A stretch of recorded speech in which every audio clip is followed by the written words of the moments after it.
Previously on the Abimbola Betrayal, Carmela Abimbola had it all: beauty, elegance, and a marriage the world envied. Until her husband, A.B., shattered it all with the public betrayal and a younger bride. Picking up the pieces, Carmela rebuilt her empire and found new love with the charming James. But is James all he appears to be? If you have not already, please hit the subscribe button and click the notifications bell. This way, you will be the first to know when new stories are posted from Sonia Welch. Now back to the story. 1 year later. The courthouse wedding had been quick, efficient, almost transactional. No flowers, no champagne toast, no family lined up to clap and cheer. Just A.B., Jasmine, and 2 strangers as witnesses. His mother hadn't come. His sisters hadn't called. Not one member of the Abimbola family approved. They still whispered about the way he had discarded Carmela, and now they looked at Jasmine like she was a stain that wouldn't wash out. The truth was, Jasmine didn't care. She wasn't here for family approval. She was here for the life. And now, with a brand new 10-bedroom home, she had exactly that. The first few months were filled with Instagram-worthy snapshots, infinity pool selfies, rooftop dinners in Miami, designer shopping sprees in Paris. But behind the filtered images was a house that didn't feel like a home, and arguments that sometimes left A.B. sleeping in the guest room. The honeymoon phase had burned fast. Ab's mother had once tried to help by coming over to teach Jasmine how to cook some of Ab's favorite meals from his childhood: pepper soup, jollof rice, egusi stew.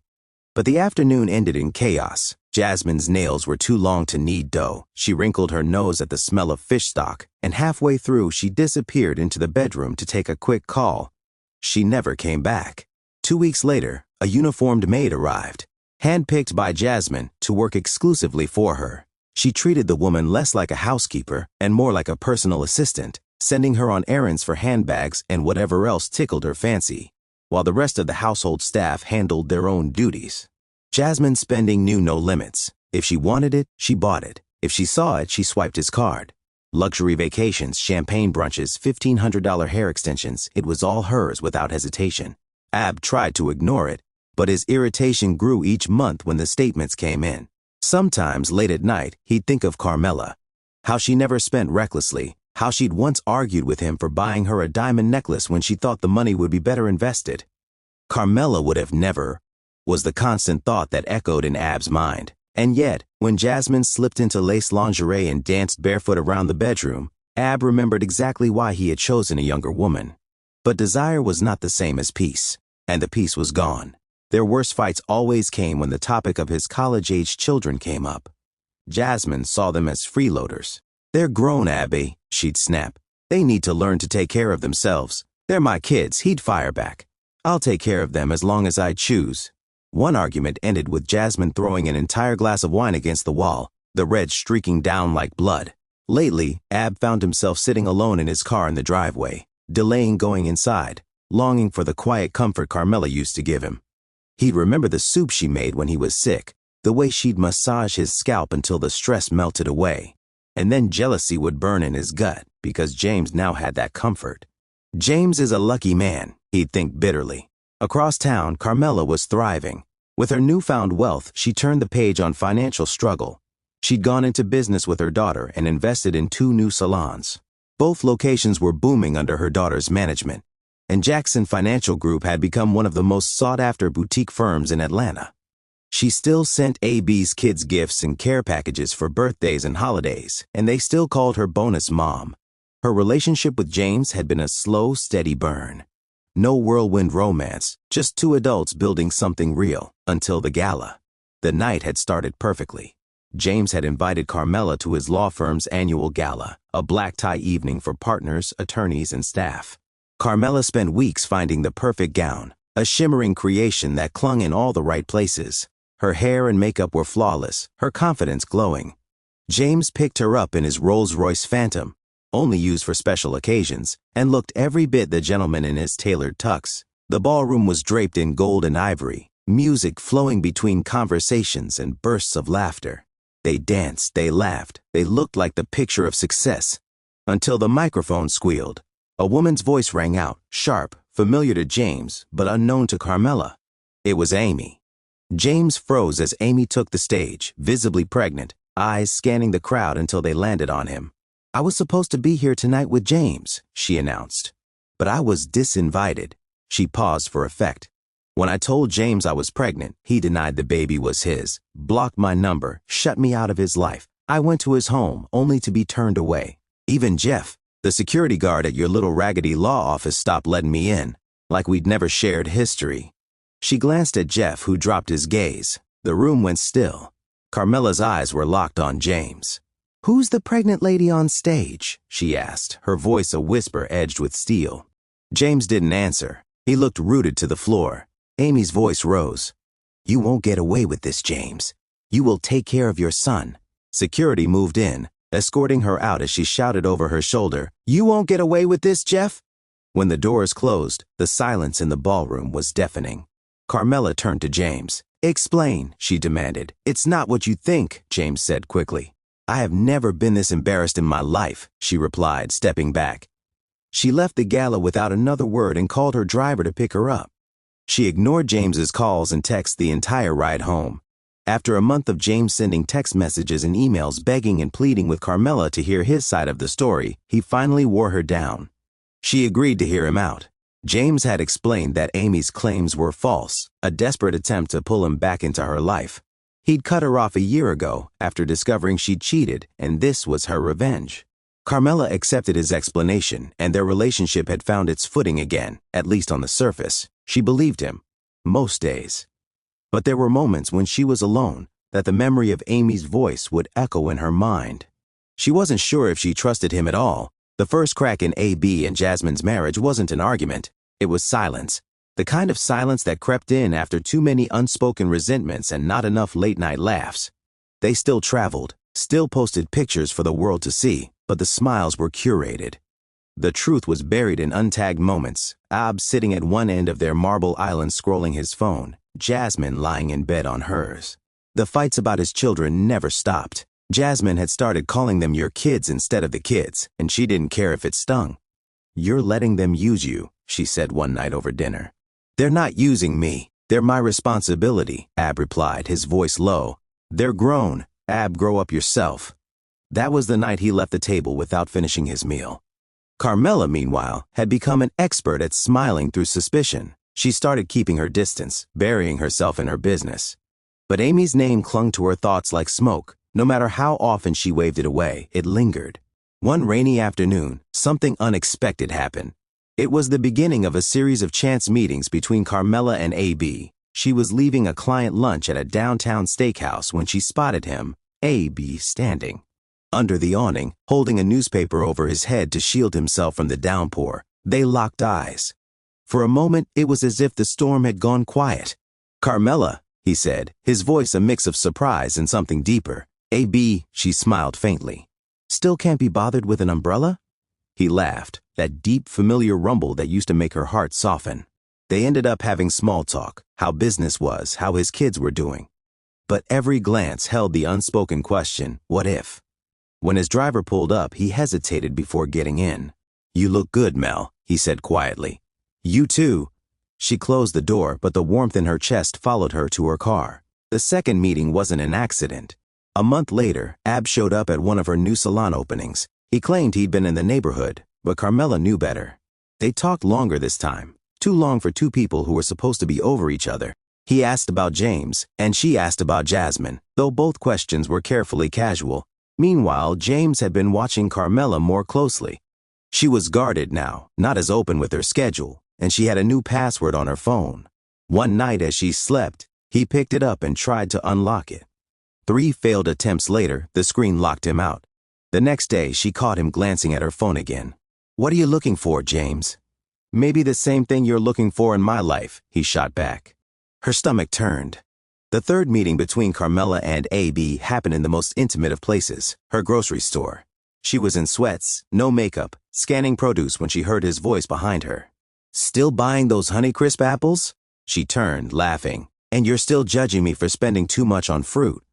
They walked the aisles together, catching up like old friends. But when their hands brushed reaching for the same bag of grapes, they both froze. It was A.B. who broke the tension. "I miss this," he admitted softly. Carmela didn't answer, but her eyes said enough. Back at home that night, Ab stared at Jasmine asleep in their bed, her phone clutched in her hand. It vibrated with a message from a man whose name he didn't recognize. He didn't open it, yet, but the seed was planted. Across the city, Carmela lay awake beside James, his breathing slow and steady. She thought about Amy, about the pregnancy, about her and Ab's conversation, and his smile. Were both of them lying next to the wrong person, they pondered. The unraveling of James and Carmela started on a night meant for celebration. Carmela's accounting firm had just won an industry award, and James had insisted they host a dinner party at their home. The champagne flowed, the music was soft, and for a moment she allowed herself to feel proud. Until Amy walked in. Not as a guest. Amy was with a guest, a well-connected real estate developer James often did business with. Carmela froze mid-conversation. Amy's hair was shorter now, and she was still very much pregnant, and her smile when she locked eyes with James said everything. The room felt smaller, the air heavier. James's expression shifted into the kind of half-smile he only wore when he was caught. Later, in the kitchen, Carmela cornered him. "She's here? Here, James." "Relax, Mel. She's not here for me. Don't insult me," she hissed. James didn't respond. He simply poured another drink. Across town, Ab was dealing with his own storm. It was almost midnight when his oldest daughter at home on college break called, voice tight, "Dad, Jasmine had someone over. Some guy." Abby didn't ask for details. He didn't need them. When he got home, Jasmine was on the couch in a silk robe, scrolling her phone like nothing had happened. "Where is he?" he asked, his voice cold. "Who?" she said without looking up. Something inside him snapped. "You know what? Forget it." He grabbed his keys and walked out, leaving the front door wide open. The collision came 2 nights later. Carmela had a late night at work because she was avoiding home knowing James would be there. She finally shut down and headed to her car. As she was heading home, she decided to stop at her favorite diner to pick up something to eat. As she got out of her car, she heard his voice before she saw him. "Mel?" A.B. stepped out from around the corner of the diner where he had parked as he was there to order food, his hands shoved deep into his jacket pockets. He looked like a man who hadn't slept, and she felt the same. They stood there for a long moment, both of them knowing this wasn't just a coincidence. "You okay?" he asked. "No," she admitted. "You?" "Not even close." Something about the way he said it cracked her open. She didn't flinch when he stepped closer, didn't stop him when his hands framed her face. The kiss wasn't rushed. It was the kind of kiss that came from years of holding back. When they finally broke apart, she whispered, "We can't." "I know," he said, "but I can't not." He kissed her deeply again. This time she pushed him away, even though her heart wanted to stay. "I have to go," she said. She got into her car and pulled off, leaving A.B. standing there feeling no regret about what had happened.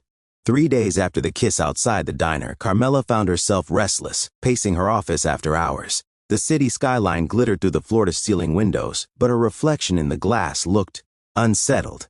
The kiss had awakened something she didn't want to admit still lived inside her, a tenderness for Abe she thought she'd buried. Her phone buzzed. "A.B." She almost didn't answer. Almost. "Mel," his voice was quiet, stripped of its usual bravado. "Can we talk? Just talk." Against her better judgment, she agreed. They met at a quiet park in Buckhead, where the late spring air was heavy with the scent of blooming magnolias. The fountain trickled in the distance, and streetlights cast a soft glow over the bench where they sat. 2 people who had once shared a life, now sitting with the weight of everything between them. "I owe you something I should have given you a long time ago," Ab began, staring at his hands. "An apology. For all of it. For the way I left. For humiliating you. For making you feel like you were disposable. You weren't, Carmela. You were the best thing in my life, and I was too blind, too selfish to see it." Her throat tightened, but she said nothing. He went on. "Marrying Jasmine was a mistake. I told myself it was love, but it wasn't. It was escape. And I thought the grass would be greener. But Mel," he turned to face her, eyes glassy, "you were my home. You were my peace." She took a slow breath, feeling the sting of tears but refusing to let them fall. "I appreciate the apology, A.B. I do, and part of me will probably always feel something for you. You were my husband. We built a life together. But I know what it's like to be cheated on. I know what it feels like to be replaced. And I will not be the woman who does that to someone else, even Jasmine." His jaw flexed, as if he wanted to argue, but she stopped him with a raised hand. "You made your bed," she said softly. "Now you have to lie in it." They sat in silence for a long time, The only sound, the steady trickle of the fountain. Finally, he nodded. "You're a better person than me, Mel." "No," she said, standing. "I'm just done losing myself for someone else." That night, Carmela went home and stood in front of her bathroom mirror. She studied herself, every line, every curve, every trace of the woman who had been broken, and built herself back up. And for the first time, she admitted the truth. She had never fully healed from AB. That kiss, the one she didn't stop, proved there was still residue of the love she once had for him. But residue wasn't the same as a flame, it was just dust. And dust could be wiped away. The next morning, she woke with a clear mind and a decision that had been quietly forming ever since the gala. James had been patient, charming, supportive in so many ways. But Amy's pregnancy drama, the whispers in her mind, the little shifts in trust, those cracks had only widened. And if she was honest with herself, she didn't trust him, not fully, not enough to build forever on. That evening, she asked James to sit down in the living room. He looked wary, sensing the weight in her voice. "I love you, James," she began. "I truly do. But I can't shake this feeling that something between us broke that night at the gala. And no matter how hard I try, I can't glue it back together." He leaned forward. "Mel," she held up her hand. "I'm not accusing you of anything. I'm saying I don't trust you, and that's enough. I've lived that way before, and I promised myself I wouldn't do it again." His face fell, but she pressed on. "I think you should move out, and if Amy's baby really is yours." She took a breath. "Be a father. If that's the truth, be the best father you can be. But I'm going to step aside." There was no screaming, no thrown glasses, just a long, heavy silence before James nodded and left the room. When the door closed behind him, Carmela exhaled a breath she didn't realize she'd been holding. The house was quiet, peaceful. She poured herself a glass of wine and stood on her balcony, the night breeze lifting her hair. For the first time in a long time, she wasn't thinking about AB, or Jasmine, or James, or Amy. She was thinking about herself, her life, her choices, and how, from this moment forward, she would always, always choose herself. The next morning, sunlight spilled into the master bedroom, casting golden ribbons across Carmela's silk sheets. She woke slowly, the quiet of the house almost luxurious after months of chaos. No voices, no tension, just stillness. She rose, slipping into her favorite robe, the deep, commanding shade of red that always made her feel untouchable. The fabric whispered against her skin as she padded barefoot through the hallway, her steps unhurried, like a queen surveying her domain. In the kitchen, she brewed her coffee. Strong, black, no sugar. She carried the mug into the sunlit foyer, pausing at the wide glass doors that opened onto her balcony. Beyond them, the city stretched out like it belonged to her. She took a slow sip, the steam curling past her face, and smiled to herself. Not the smile of a woman chasing anyone's approval. Not Ab's, not James's, not even the world's. This was the smile of a woman who had walked through fire and come out untouched. Behind her, the phone on the counter buzzed with 2 missed calls, one from James, one from an unfamiliar number that she knew in her bones belonged to AB. She didn't pick it up. Instead, she set her coffee down, adjusted the tie on her robe, and stepped onto the balcony, letting the morning air kiss her skin. Somewhere in the distance, church bells chimed. A new day, a clean slate. Carmela raised her chin, eyes fixed on the horizon. "I'm still here," she whispered. And for the first time in a long time, that was enough. Thank you for watching.